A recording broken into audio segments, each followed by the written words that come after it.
জামুগুৰি আৰক্ষী থানা ঘেৰাও প্ৰতিবাদী ৰাইজৰ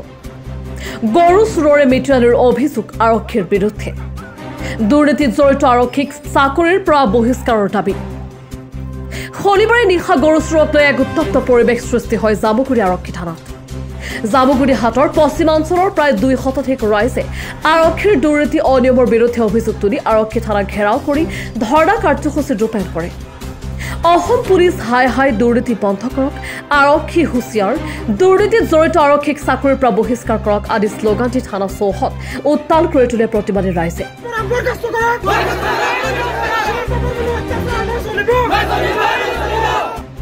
ৰাইজৰ অভিযোগ জামুগুৰি আৰক্ষীৰ গৰু চুৰৰ লগত থকা মিত্ৰালীৰ বাবে অঞ্চলটোত অবাধ গতিত গৰু চুৰ হৈ আহিছে নিত গয়া ৰাইজৰ গৰু চুৰ কৰি সন্ত্ৰাস সৃষ্টি কৰি আহিছে গৰু চুৰে শনিবাৰে গটাই মাৰি তিনিটাকৈ গৰু চুৰ ৰাইজে হাতেলতে ধৰি আৰক্ষীক গটাই দিয়াৰ পাছত আৰক্ষী চুৰৰ পৰা মোটা ধন লৈ মুকলি কৰি দিয়াত উত্তেজিত হৈ পৰে ৰাইজ আৰু শনিবাৰে নিশাই এইদৰে জামুগুৰি আৰক্ষী থানাক ঘেৰাও কৰি প্ৰতিবাদ সাব্যস্ত কৰে গটাই মাৰি ভৰলি চাপৰি দীঘলী চাপৰি অঞ্চলৰ প্ৰায় 200 ৰাইজে জামুগুৰি হাটৰ পৰা প্ৰেম তিৱাৰীৰ ৰিপৰ্ট আসাম মানে চকীঘাট বালিচাপৰি নামৰ গাঁও এটা 4-5 জনীয়া এটা মানে গবাইত চুৰৰ টিম এটা চুৰিকাণ্ড সংঘটিত কৰি আহিছে গতিকে আজি আমাৰ গোটেই ৰাইজ এতিয়া সজাগ হৈছে গোটেই ৰাইজখিনি ওলাই এতিয়া চুৰকেইটাক আটক কৰিলে কৰি আমাৰ জামুগুৰি আৰক্ষী থানাত খবৰ দিয়ে তাৰে মানে চুৰকেইটাক ধৰাত সিহঁতে স্বীকাৰ কৰিলে যে জামুগুৰি থানাৰ ছেকেণ্ড অচি শ্ৰীমন্ত বৰ্মন নামৰ মানুহজনে 15,000 টকা লগত লৈ তেওঁলোকক মানে ৰক্ষা দিছে মানে আৰু কেইবাবাৰ ওলাই গৈছে গতিকে য'ত নেকি আমি নিৰাপত্তা পাম তাতে এতিয়া আমাৰ নিৰাপত্তাৰ অভাৱ হৈছে গতিকে আমাৰ সন্দেহ হৈছে এতিয়া য'ত মানে ৰক্ষক এতিয়া ভক্ষক হৈ পৰিছে ইয়াৰ ওপৰত বিহিত ব্যৱস্থা নল'লে আমাৰ ধৰ্ণা কাৰ্যসূচী ঘটনাটো কালি ৰাতি আমাৰ চুলিঘাটৰ ফাৰ্মৰ পৰা 7টা গৰু চুৰ হৈছিলে তাৰ কাৰণে আমি আজি গোটেই দিনটো বিচাৰি খুচাৰি লাষ্টত গৈ গোটেই বালি চাপৰি ৰাইজৰ সহযোগত আমি 3টা চোৰ কৰায়ত্ব কৰিছো আৰু চোৰ কেজনে কৈছে তেওঁলোকে চুৰ কৰিছো বুলি কৈছে স্বীকাৰো কৰিছে গতিকে আমি গোটেই ৰাইজে এটা তদন্ত বিচাৰিছো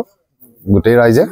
গতিকে সেয়া আমাৰ হেৰি আৰক্ষীলে আৰক্ষীয়ে মানে এৰি দিলে নেকি চোৰকেইটা পইচা লৈ সেইটোতো নাজানো আমি আমাৰতো কালিৰ ঘটনা আমাৰতো কালি ৰাতি চুৰি হৈছে আমি আজি গোটেই দিনটোৰ কথাটোহে গম পাইছো এওঁলোকৰতো ঈদৰ দিনা চুৰি হৈছে বুলি কৈছে ন এওঁলোকৰতো ঈদৰ দিনা চুৰি হৈছে আৰু প্ৰায় চুৰি হৈয়ে আছে আমাৰ চকীঘাট বকুলগুৰি বালিচাপৰি কোৱামৰা গোৱালগাঁও গোটেইখিনি অঞ্চলত চুৰি হৈয়ে আছে আৰু গতিকে গোটেই ৰাইজ লগত ওলাই আহি পেলাই চোৰ 3জন কৰায়ত্ব কৰিছে আৰু 2-3জন আছে বুলি কৈছে তেওঁলোকক অতি শীঘ্ৰে ধৰাৰ ব্যৱস্থা কৰিব গোটেই গাঁৱৰ ৰাইজে লগতে পুলিচ প্ৰশাসনো আমাৰ লগত আছে গতিকে আৰু দেখা যাওক পুলিচ প্ৰশাসনে কিমান দূৰ আগবাঢ়ি যায় এইখিনি চোৰখিনি আমাক উলিয়াব আমাৰ গোটৰ ফাৰ্ম হয় চকীঘাটত তাৰে আমাৰ 7টা গৰু লৈ গৈছে কালি গোটৰ গৰু 7টা গৰু লৈ গৈছে যিটো অভিযোগ কৰিছে এগৰাকী আৰক্ষী বিষয়াৰ বিৰুদ্ধে পইচা লৈ পেলাই এজনক এইটো বিষয়টো এওঁলোকে গোটেই গাঁৱৰ ৰাইজে এইটো অভিযোগ আনিছে আমিতো বাৰু সেইটো সময়ত তাত নাছিলো বা তেনেকুৱা পৰিস্থিতি আমি গম নাপাওঁ কিন্তু চুৰেৰ দেউতাই কৈছে যে মই ল'ৰাটো এজন ঘৰত লৈ আহিছো এনে লৈ অহা নাই সেকেন্ড তাৰক 15,000 টাকা দিছো 15,000 টাকা দি পেলাই ঘৰত আনিছো লৰাটো ঢাল লৈ ওলাইছে ঢাল কুটা সিহঁতে লৈ ওলাইছে কুকুৰি চুকুৰি লৈ ওলাইছে যোৱাকালি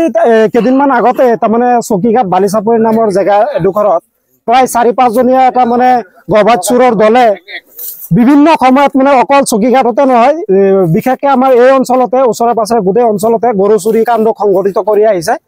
গতিকে এই চুৰকেইটাক আৰু এটা কথা আছে যে অকল চুৰ খালি আমাৰ মুছলমানতে নাথাকে কিয় মানে কেইজনমানৰ কাৰণে গোটেই জাতিটোৰে বদনাম হয় চুৰৰ কোনো জাতি ধৰ্ম বৰ্ণ নাথাকে গতিকে আমি ৰাইজে আলোচনা কৰি এই চুৰকেইটাক মানে হাতেলোতে কৰায়ত্ব কৰিলো কৰায়ত্ব কৰি আমি জামুগুৰি আৰক্ষী থানাত খবৰ দিওঁ খবৰ দিয়াৰ পিছত আমাৰ পুলিচে গৈ কিনে চমজি লয় আৰু সিহঁতে আৰু চুৰৰ মানে এটা কথা আছে যে চুৰৰ পৰা মানে চুৰিও কৰা আকৌ সাহসো বেছি আমাক দা কুঠাৰ লৈ কিনে আমাক মানে বাবকি দিছে গতিকে পুলিচে চমজি লৈছে এতিয়া আৰু এটা কথা আমি শুনিব পাৰিছো চুৰে মুখেৰে যে 15,000 টকা লৈ কেইদিনমান আগতে মানে চুৰখিনিক এৰি দিলে গতিকে এতিয়া জামগুৰি থানাৰ ছেকেণ্ড OC শ্ৰীমন্ত বৰ্মন নামৰ মানুহজন। গতিকে য'ত নেকি আমি নিৰাপত্তা পাম, য'ত আমাৰ বিশ্বাস আছে যে আমি মানে অন্যায়কাৰীৰ বিৰুদ্ধে মানে আমাৰ তেওঁলোকে মানে বিহিত ব্যৱস্থা ল'ব, তাতে এতিয়া মানে দুৰ্নীতিকাৰী ওলাইছে। সেইখিনি বস্তু যাতে তদন্ত হ'ব লাগে, আমাৰ মানে দৃঢ় বিশ্বাস অসম পুলিচৰ ওপৰত বা আইনৰ ওচৰত যে এইখিনি তদন্ত হ'ব আৰু উচিত ব্যৱস্থা ল'ব বুলি আমি আশা ৰাখিছোঁ। আইনৰ ওচৰতে এইখিনি আমি জনাওঁ। আৰু দ্বিতীয়বাৰে যাতে এই মানে চোৰকেইটা কোনো পৰ্যায়ত হাৰি যাব নোৱাৰে, দৃষ্টান্তমূলক শাস্তিৰ ব্যৱস্থা কৰিব বুলি আমি আশা ৰাখিছোঁ। আৰু এই শ্ৰীমন্ত বৰ্মন নামৰ মানুহজনক যেতিয়া চাকৰিৰ পৰা বৰ্খাস্ত নকৰিব, তেতিয়ালৈকে আমাৰ এই তীব্ৰ ভাষাৰে কৈছোঁ যে এই আন্দোলন আমাৰ চলিয়ে থাকিব। আব্দুল বাৰেক, মুন্না চালি,